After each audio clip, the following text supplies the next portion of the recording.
Welcome to This Explainer.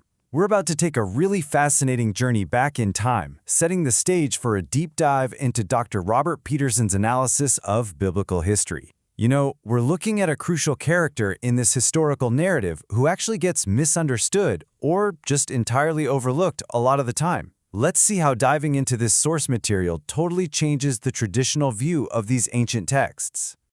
So here's a question. Did the Holy Spirit only arrive at Pentecost?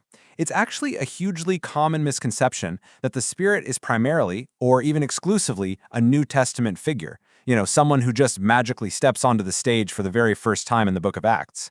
But as Dr. Peterson's research reveals, the Holy Spirit was actually the dynamic, unseen hand driving the entirety of the Old Testament narrative.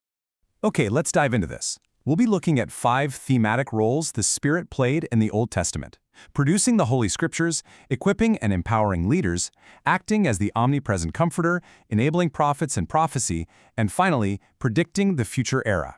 To give you a really clear mental framework right out of the gate, here are the diverse functions we're looking at today. The Spirit equips and empowers, enables prophecy, strengthens and encourages, predicts the future, and comforts the people. It's a massive, sweeping scope of work that goes way beyond what most people assume. Section 1. Producing the Holy Scriptures, the Divine Author. So, long before the Spirit was out there empowering kings on the battlefield, he was doing the profound intellectual and creative work of actually authoring the biblical texts themselves. To understand this, we really have to look at an academic term, the doctrine of inspiration. What Dr. Peterson points out here is so cool. God communicated his divine truth using very human elements. The Holy Spirit utilized the distinct styles, the idioms, and the vocabularies of human authors, even common Koine Greek, protecting them from error while still letting their own unique personalities shine through. So the human word is, miraculously, at the exact same time, a divine word. And this brilliantly illustrates the dynamic at play. 2 Peter chapter 1 verse 21 says, "Men spoke from God as they were carried along by the Holy Spirit." Meaning, when the prophets wrote, they weren't just taking passive dictation, right? And they certainly weren't just making things up. They were being actively carried along. What's completely wild about this is that sometimes they didn't even fully understand the astonishing predictions they were making.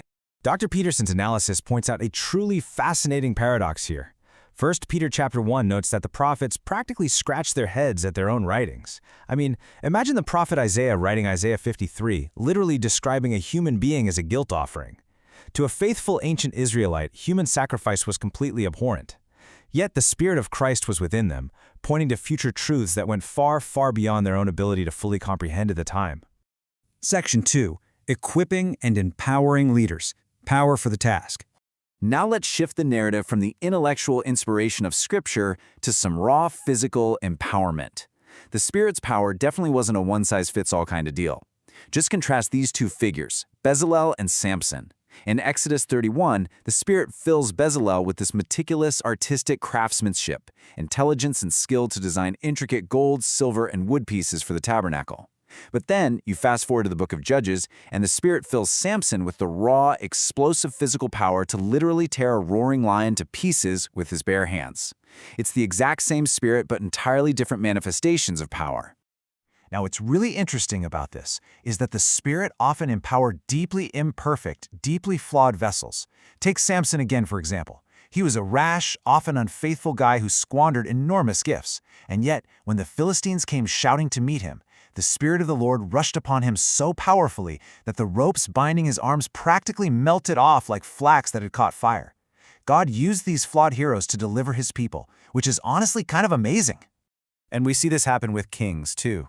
In 1 Samuel chapter 11, when the brutal Ammonites threaten to gouge out the right eyes of the men of Jabesh-Gilead, the news reaches Saul. The Spirit of God rushes upon Saul, his anger is greatly kindled, and he musters the entire nation to a mighty military victory. The Spirit would temporarily rush upon these judges and kings just to provide physical deliverance for a rebellious Israel. Section 3. The Omnipresent Comforter, an Everyday Presence. Let's move to and see how this builds from those dramatic battlefields to the intimate, everyday comfort of God's presence. Because, you see, the Spirit wasn't just found on loud, bloody battlefields. There was a deeply intimate aspect to his presence as well. Look at this beautiful poetry from Psalm 139.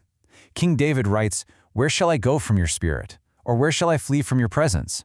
He's saying if he goes to the highest heights or the deepest depths, the Spirit is already there. It's a great reminder that the Spirit wasn't exclusively reserved for warriors and kings. He was an ever-present, gracious, and loving comforter to all of God's people, holding them and leading them through everyday life. Section 4. Enabling Prophets and Prophecy. Declaring God's Truth. Here, we're focusing on how the Spirit specifically commandeered human voices to declare God's truth to the nation, often exactly when they needed it the most. And the sheer unpredictability of the Spirit here is just amazing. In Numbers 11, God takes the Spirit that's on Moses and puts it on 70 elders, and they suddenly begin prophesying. It even falls upon 2 men, Eldad and Medad, who just happened to stay back in the camp. The Spirit spoke through King David's last words and moved prophets like Azariah and Jehaziel to bring vital courage and spiritual renewal to kings when they were facing completely insurmountable odds. But perhaps the ultimate irony of all this is found in Numbers chapter 24 with Balaam. Get this, Balaam was a corrupt man specifically hired by a foreign king to place a curse on the nation of Israel.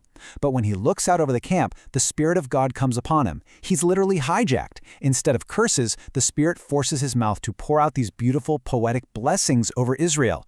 Talk about a plot twist. We really have to anchor this whole section with Zechariah 4:6. Not by strength or by might, but by my Spirit. That right there summarizes the entirety of Old Testament history perfectly. Every single rebuilding effort, every deliverance, every prophetic warning, it all relied entirely on the Spirit's invisible power, absolutely not on human capability. Section 5. Predicting the Future Era. A monumental shift. Because all of this historical action wasn't just for the moment. It was actually pointing toward a monumental future shift. So the crucial point is this incredible timeline of eschatological predictions across the major prophets. You can feel the momentum building and building. Isaiah predicts a suffering servant empowered by the Spirit to bring justice. Ezekiel predicts a massive internal transformation. And Joel predicts an unprecedented universal outpouring. Let's look a bit closer at those last two. Ezekiel gives us this incredibly vivid imagery. I will remove the heart of stone from your flesh and give you a heart of flesh, and I will put my Spirit within you. This is the promise of a complete internal national rebirth. The Spirit isn't just going to rush upon people temporarily anymore. He's going to be placed permanently within them to literally transform their very nature so they can walk in God's ways. That's a huge deal. And then we reach Dr. Peterson's analysis of Joel chapter 2, which is, without a doubt, the ultimate pinnacle of Old Testament anticipation. Everything, and I mean everything, the Spirit had been doing in the shadows was building up to this exact declaration. I will pour out my Spirit on all flesh. Think about the radical, truly shocking nature of this promise for a second. For centuries, the Spirit had rested on a highly select few, right? An artist here, a warrior there, a king, a prophet. But Joel foresees a day where the Spirit is poured out on everyone. Sons and daughters, old men and young men, male and female servants, all flesh, no exceptions. So, to quickly summarize our journey today, the Holy Spirit was never, ever just a New Testament afterthought. He was the dynamic, active, invisible force driving the entire Old Testament narrative. He authored the scriptures, he empowered imperfect leaders, he comforted the broken, hijacked the mouths of prophets, and systematically laid the absolute groundwork for the greatest spiritual revolution in history. Which leaves us with this final, provocative thought. Just look at the magnitude of what we've covered. If the Spirit accomplished all of this, shaping entire nations, melting ropes, dictating divine poetry in the shadows of the Old Testament, what on earth is he capable of doing in the light of the New? I'll leave you to ponder that one. Thanks for joining me on this explainer. Keep learning, and I'll see you next time.